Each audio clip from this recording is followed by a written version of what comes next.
In Mark chapter 6, we read about Jesus getting away by boat with his disciples to a solitary place, only to be followed by the crowds who ran ahead of him. In verse 34, it says, "When Jesus landed and saw a large crowd, he had compassion on them because they were like sheep without a shepherd. So he began teaching them many things." But it became late, and the disciples suggested that Jesus send these people away so that they could go to neighboring towns and get some food. But Jesus answers them by saying, "You give them something to eat."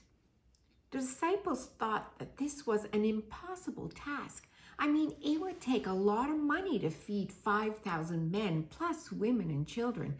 And when Jesus asks, "How many loaves do you have?" the reply is, 5 loaves of bread and 2 fish.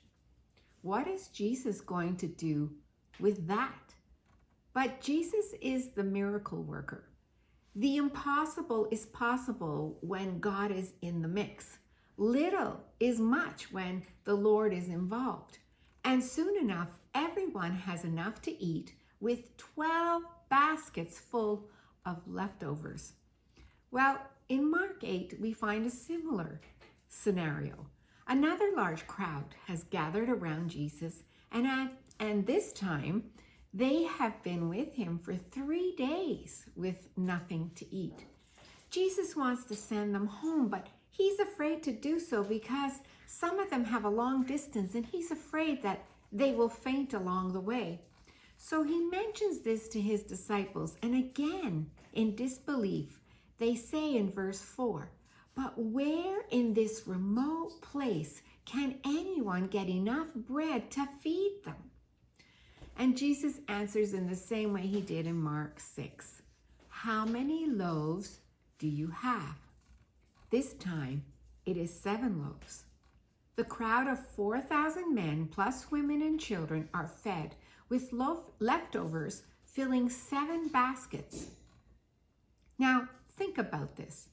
It is the same disciples in 2 similar situations.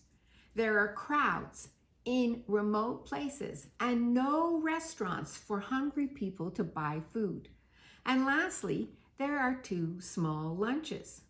Now, after watching the first miracle of the feeding of the 5,000 men, would you not have faith that Jesus could feed this similar, smaller crowd of 4,000 men? Seems like the disciples had spiritual amnesia because they still ask, "But where in this remote place can anyone get enough bread to feed them?" So often we forget what God has done for us. We feel trapped in our present situation. Yet if we would only remember to go to the Lord, the waymaker, the miracle worker, our faith would be strengthened by remembering what he has done in the past. Jesus is the same yesterday, today, and forever. So what he has done in the past, he most certainly can do today. So I leave you with this thought from Psalm 77, verses 11 and 12. When you are hit with spiritual amnesia, the psalmist says, "I will remember the deeds of the Lord. Yes, I will remember your miracles of long ago. I will meditate on all your works and consider your mighty deeds."